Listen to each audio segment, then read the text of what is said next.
up to the group and opened fire. The live No feed cut back to the in-studio way! What the? Okay, not sure what. Charlie, we're getting reports that your son has been found in your basement. Bomba clat! Back in the day, niggas that was probably sipping a cup, moving like a mummy. I had to lock in, I can't fall for no dummy. Let's see what this is about. On the morning of August 26, 2015, WDBJ reporter 24-year-old Allison Parker and her cameraman Hold on. Let me do just a little bit down, just a little bit. 27-year-old Adam Ward visited the Bridgewater Plaza near Is Smith it, can I Mountain hear Lake. good? Can I hear good? I just want to make sure y'all can hear good. Is the audio good? Let me know. Let me know. Their goal was to do a live interview with the executive director of the local Chamber of Commerce, Vicky Gardner, about an upcoming event at the lake. There we Things go. went Okay, just as right. planned initially, with Adam setting up the camera equipment and Allison starting the interview at 6:45 a.m. What none of them knew, however, was that they were about to become the victims of a crazed stalker. Just seconds into the interview, an armed man walked up to the group and opened fire. The live No feed cut back to the way! in-studio reporter, who was just as shocked at what happened as the many viewers. What? What the? Okay, not sure what happened there. What? Yeah, I'm not sure either. Karen. I don't know what's going on. RP to the two of them, not to them two, not facts. We will, of course, let you know as soon as we find out what Facts. those sounds were from. Tragically, by the time first responders arrived, both Allison and Adam had already succumbed to their Damn. injuries and passed away. Oh Vicky my was badly hurt as gosh. well, but she managed to play dead and ultimately survive the encounter despite getting shot in the back. Oh, she's smart. See, she's smart as hell.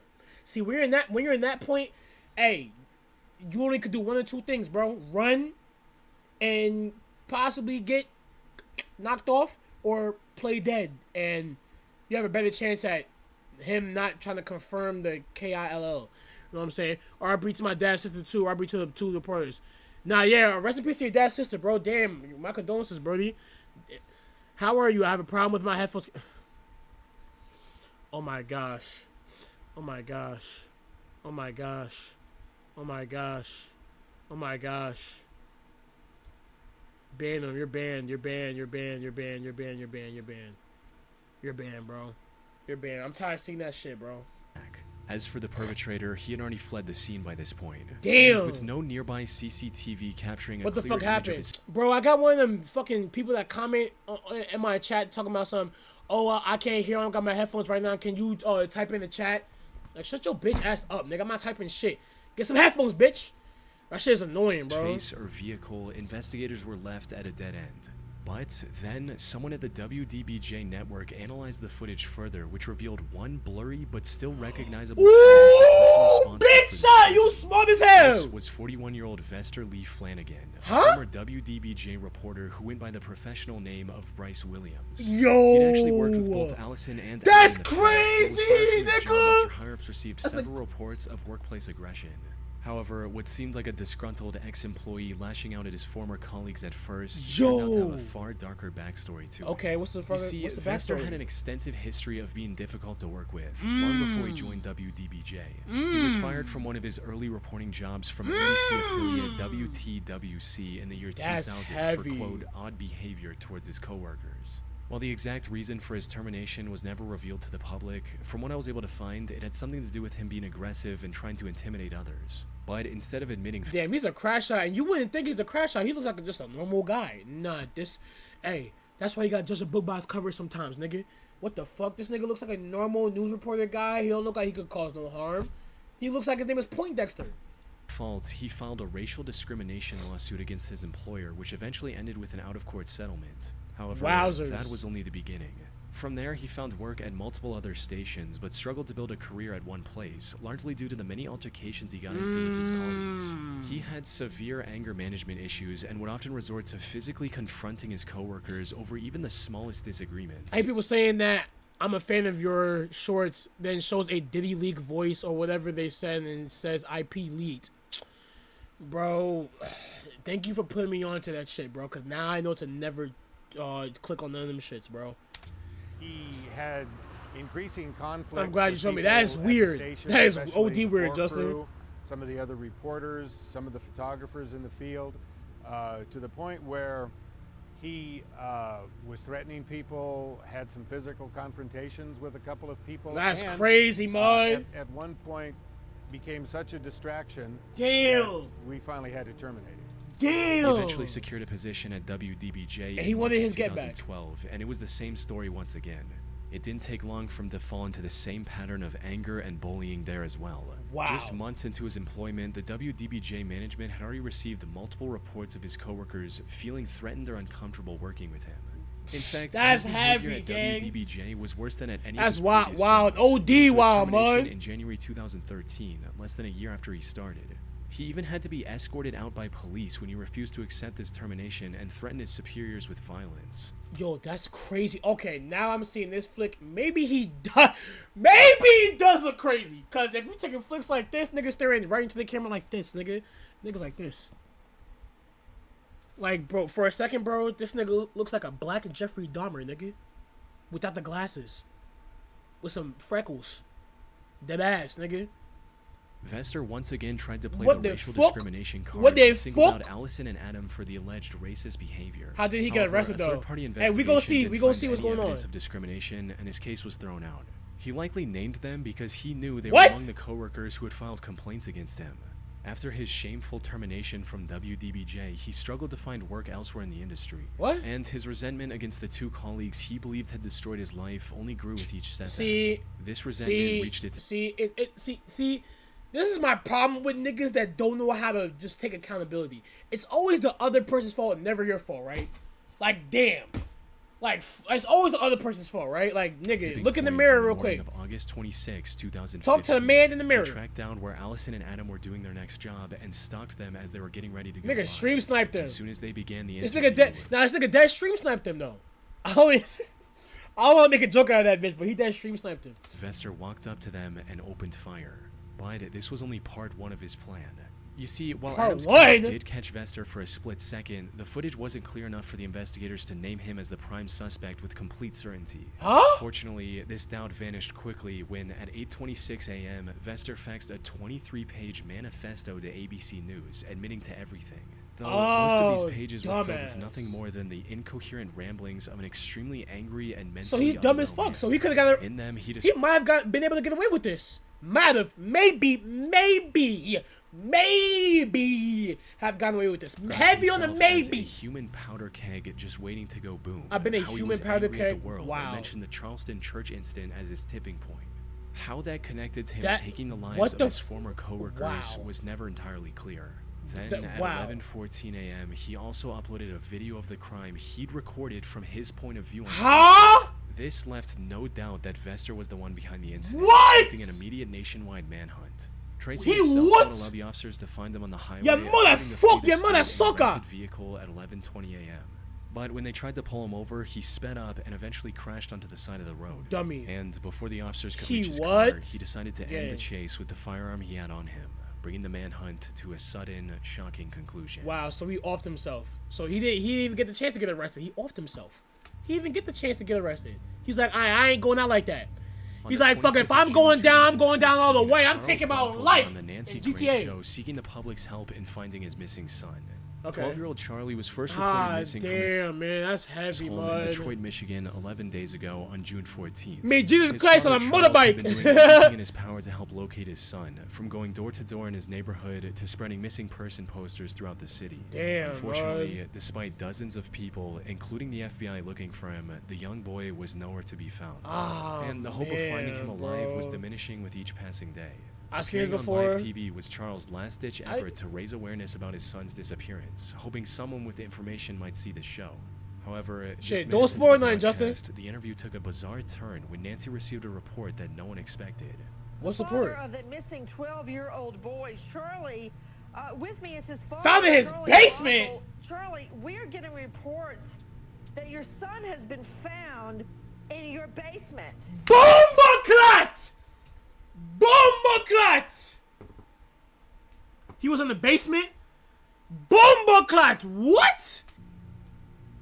Look at his face. Look at his face. Sir? Say something.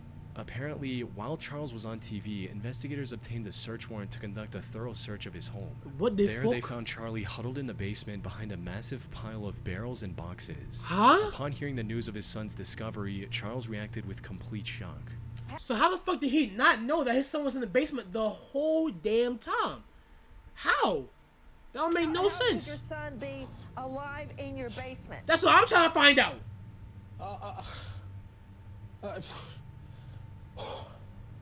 This nigga's a terrible actor.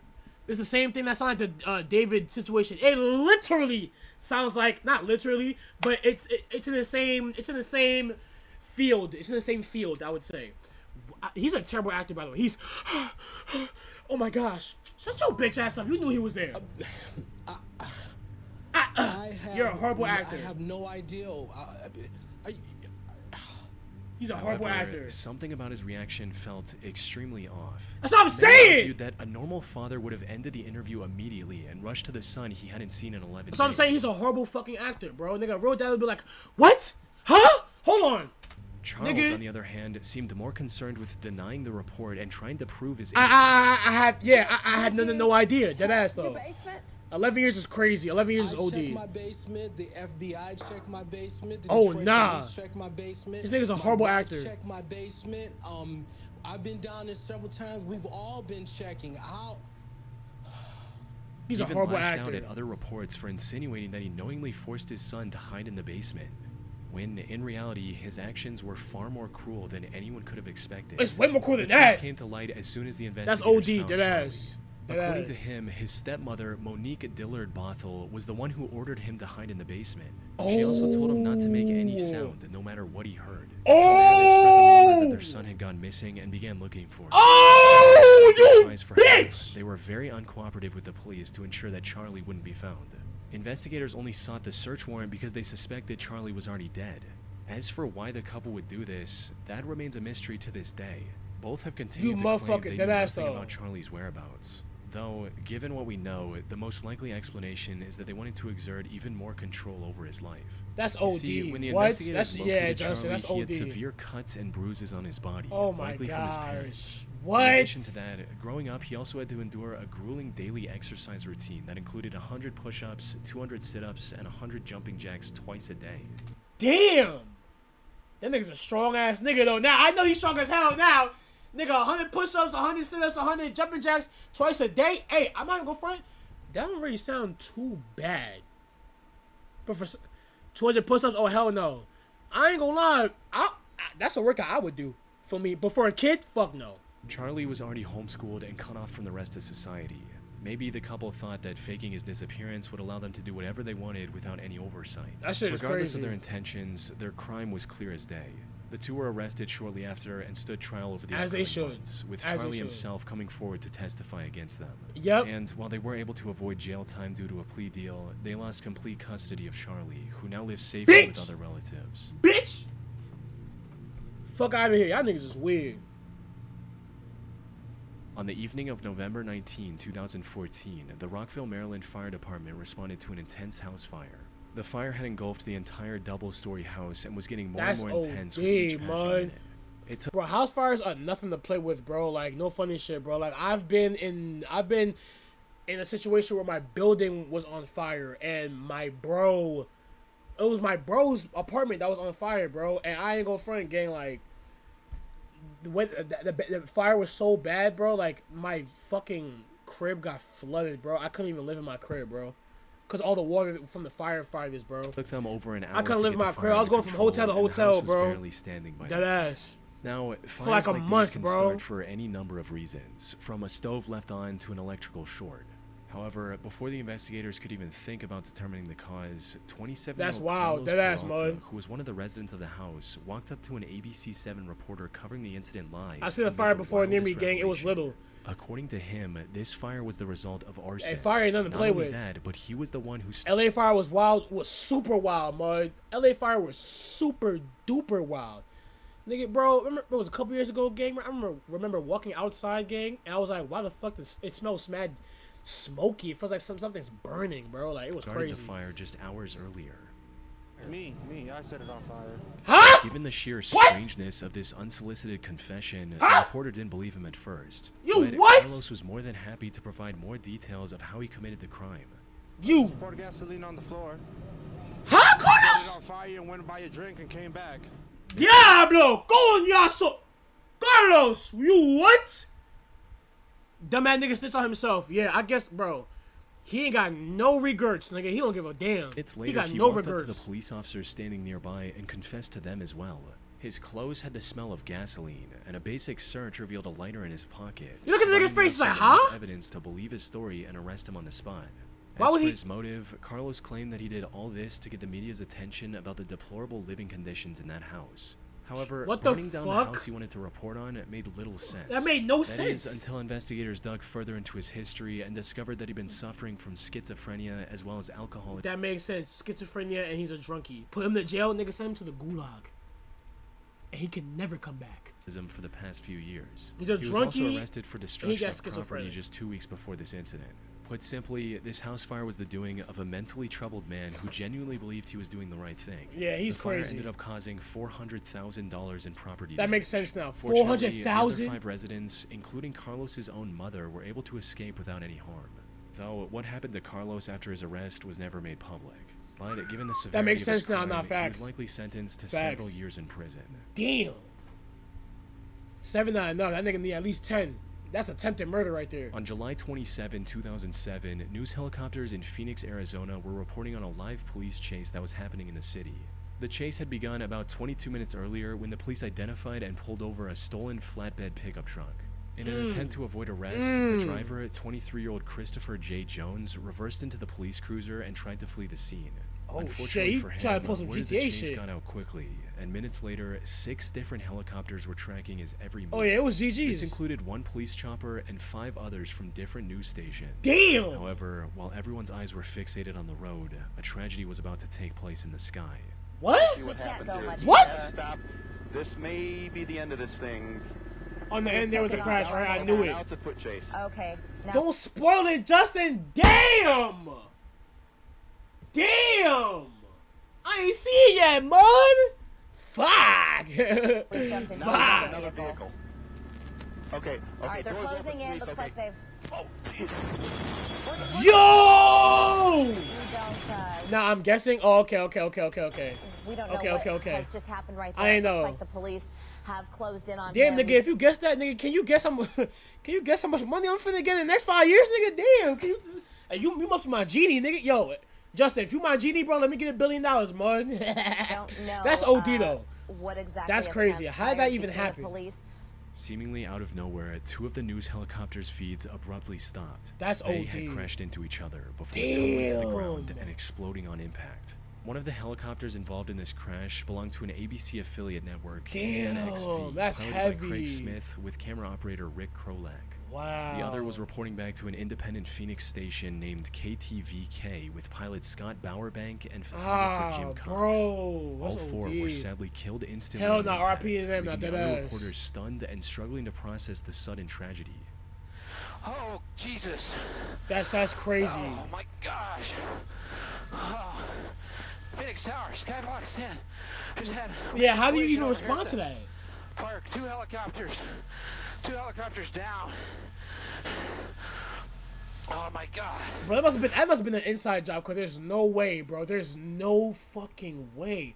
We get from this one guy right here, right? Oh my gosh, it's the right thing. Oh my, it's right, bro. OD, bro. There had to be some kind of inside job, bro. Because there's no way. He did that to distract them, bro. There's no way. He must have did something, bro. There's no way. I know. There's no way. Fortunately, the helicopter's crash landed in an empty park, avoiding any additional casualties. A later investigation by the National Transportation Safety Board concluded that the accident was the result of both pilots' failure to see and avoid the other helicopter. Oh, that's what But happened. that Okay. still raises the question of how. Yeah, how could though? 2 experienced pilots make such a critical error? Well, Yeah, the that answer don't to make that lies in sense. how many news helicopters operated during that time. But first, an important thing to note is that when so many choppers are in close proximity, traditional air traffic control systems are not very useful. Instead, the pilots are instructed to operate under visual flight rules. In other words, they were responsible okay. for keeping an eye on their surroundings and maintaining safe distance Yeah, at all times. yeah, facts. Now, this shouldn't have been an issue for experienced Was that a helicopter bomb? I pilots don't know what exploded. Nah, it was the 2 helicopters. like Craig and Scott. The issue, however, was that the 2 were doing a lot more than just flying the choppers. Not only did they have to monitor multiple communication channels with other helicopters, air traffic control, and the network, they were also reporting live on the action below as it unfolded before them. While juggling all these responsibilities, one of the pilots briefly lost awareness of their surroundings for just a few seconds. Tragically, that was long enough for the helicopters to drift too close That's heavy, and collide man. midair. The only silver lining was that the incident led to major reforms in news helicopter safety, including news stations using a shared single helicopter feed and studio ground-based reporting, measures that continue to save lives to this day. Rest in peace, facts. Facts. Rest in peace. That's OD, gang. Whoa. Yeah. Yeah. Yeah. What? Straight out the mud like your boy's a G. Now I get racks every day of the week.